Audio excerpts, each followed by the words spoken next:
Marie-Josée Harel avec vous, chers auditeurs, chères auditrices. Si vous faites un saut sur le site Inspire-toi, www.inspire-toi.ca, eh bien, vous allez avoir la chance d'y découvrir les ambassadeurs de conscience et les partenaires de conscience. Ces gens aussi que vous retrouvez lors des grandes soirées Inspire-toi, ce mouvement de conscience sociale fondé par nul autre que François Lemay et qui prend de plus en plus d'ampleur. Et j'ai à mes côtés en ce moment un ambassadeur, donc qui participe au blog Inspire-toi, mais qui est aussi partenaire de conscience. Nul autre. En fait, il a une spécialité vraiment particulière, c'est l'hypnose. Et je suis en compagnie de Jean-Charles Chabot. Ça va bien? Chabot. Oui. Chabot, hein, on dit Chabot. Ouais, ça va bien, Jean-Charles? Ça va super bien, merci. Merci infiniment d'être ici, de prendre quelques minutes pour nous parler.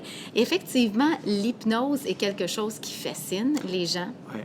Moi, je suis vraiment curieuse de savoir qu'est-ce qui t'a conduit à t'intéresser à ça. Bien, en fait, moi, je te dirais que deux éléments, en fait, parce qu'il y a l'hypnose comme telle, puis il y a la spécialité dans laquelle j'ai mon créneau, si tu veux, en hypnose spirituelle. Oui. Parce que moi, l'hypnose, moi, j'ai une maîtrise en éducation. Et à l'âge de 16 ans, pour faire ça rapide, j'ai eu une expérience hors corps. Je suis sorti de mon corps, puis j'ai connecté avec, si tu veux, un autre niveau de réalité que parfois les personnes qui ont eu des expériences de mort imminente rapportent et tout ça. Donc, j'ai été comme allumé à une autre réalité. Donc, la spiritualité a été très importante pour moi à ce moment-là. Et depuis ce moment-là, j'ai tout le temps été passionné par comment est-ce que l'être humain change. Oui. Qu'est-ce qui fait qu'on évolue? Qu'est-ce qui fait qu'il y a certaines personnes qui sont âgées, qui sont sages, d'autres qui sont rigides? Et moi, c'est ça qui me passionnait. Et donc, j'ai fait ma thèse, ma maîtrise en éducation sur le sujet du changement intrapersonnel, qu'est-ce qui fait qu'on change. Et dans la revue de littérature, en fait, l'hypnose était là comme une modalité intéressante de changement. Donc, je me suis intéressé à l'hypnose et j'ai découvert l'hypnose spirituelle par la suite, de justement connexion avec les mémoires de l'âme, reconnecter avec notre nature profonde au-delà de celle du corps physique. Et c'est vraiment ce que tu entends par hypnose spirituelle, qui est cette reconnexion qui va amener aussi, on parle dans l'entrevie, les vies antérieures. Ben oui. Parce que souvent, on va penser que l'hypnose va toucher déjà, à prime abord, tous ces domaines-là, mais non, c'est une spécialité, l'hypnose spirituelle. Oui, c'est ça, parce que, c'est pas tous les hypnothérapeutes qui sont ouverts à ça, mais ce qui est intéressant, quand tu travailles en hypnose, il y a une technique qui s'appelle la régression, oui. Il s'agit de retourner à la source. Oui. Et il y a plusieurs hypnothérapeutes, même américains, qu'eux autres, ils ne croyaient pas aux vies antérieures, rien de tout ça. Mais quand on fait la régression, mettons que tu viens me voir, tu dis « Jean-Charles, j'ai une peur de l'eau », une technique qu'on peut utiliser, entre autres parce qu'il y a plein de choses qu'on peut faire, c'est retourner à la source. Et parfois, je dirais en 2 et 5 % du temps, même si on ne parle pas de vie antérieure, la personne va retourner dans une autre incarnation, peut-être en train de mourir noyé ou quelque chose comme ça. Et que c'est là qu'on a découvert, en fait, que même si l'hypnothérapeute ne croit pas, même si le client n'y croit pas, c'est des choses qui se passent. Et moi, personnellement, c'est ça qui a allumé mon intérêt, parce que je me suis dit, ce n'est pas un produit des croyances du client. C'est pas le client qui peut juste fabuler ce qu'il pense selon ses croyances. Non, ça se passe même si la personne est athée et que l'hypnothérapeute n'y croit pas. Mais c'est assez fascinant. Ah, c'est incroyable. Et pourquoi on a une crainte par rapport à ça, par rapport à l'hypnose? Il y a quand même une espèce de crainte généralisée. On a peur de perdre le contrôle. Mais c'est une peur qui est mal fondée. C'est la faute à Mesmer. Oui, pour vrai. Mesmer. Ah, ce vilain Mesmer. Mais en fait, c'est relié, je te dirais, à l'hypnose de spectacle puis au film, de façon générale. Parce que souvent, l'hypnose de spectacle vont faire des trucs genre, t'es pas capable de parler, on fait perdre le contrôle. Alors que quand on fait ce type de travail-là, on travaille complètement différemment. On n'enlève pas les capacités, on fait une expansion des capacités de l'individu. Honnêtement, Marie-Josée, moi, le terme hypnose, j'aime pas particulièrement parce qu'il est très lourd. Oui, justement, il fait peur, il y a quelque chose. C'est associé à la manipulation et tout ça. Alors que, pour moi, c'est ni plus ni moins faciliter chez le sujet un état de conscience modifié qui le connecte avec ses ressources, qui permet de vivre une expérience.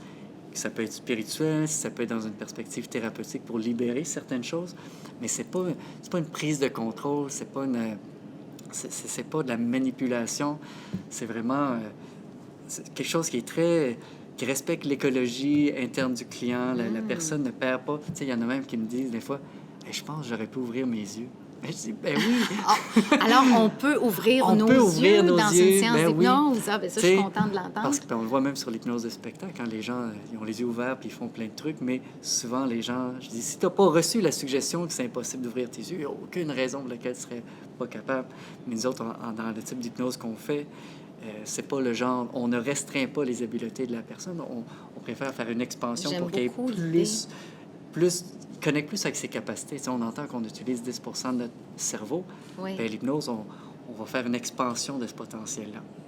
J'aime beaucoup l'idée de l'expansion. Je l'avais jamais vu, entendu comme ça, l'hypnose. Tu démystifies très bien le phénomène, Jean-Charles. Bien, je pense que c'est important. Puis c'est une des raisons, des fois, même pour laquelle j'en fais dans la rue, dans les cafés. Tu sais, je vais voir des gens, je dis, croyez-vous à ça, l'hypnose? Je vais faire des petits trucs, justement pour éduquer.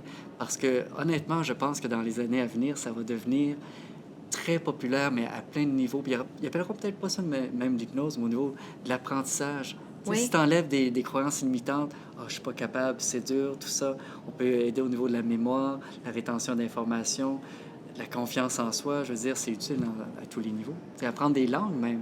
On peut, avec l'hypnose, accélérer le processus. Donc, pour moi, c'est sûr et certain, d'ici 10-15 ans, mais ça va être utiliser, peut-être qu'ils n'appelleront pas ça de l'hypnose, mais stimuler un état de conscience modifié pour l'apprentissage, pour développer même ce qu'on appelle le peak performance en anglais. Oui. Tu sais, pour être vraiment, tu donnes une conférence, vraiment être à ton top, en confiance, être dans... Tu sais, l'hypnose, c'est pas la relaxation, hein? Non. Tu sais, souvent, les gens pensent, en hypnose, on relaxe. Tu peux faire l'hypnose sans même dire le mot relax. Ouais. Ah oui, pleinement. Ben oui.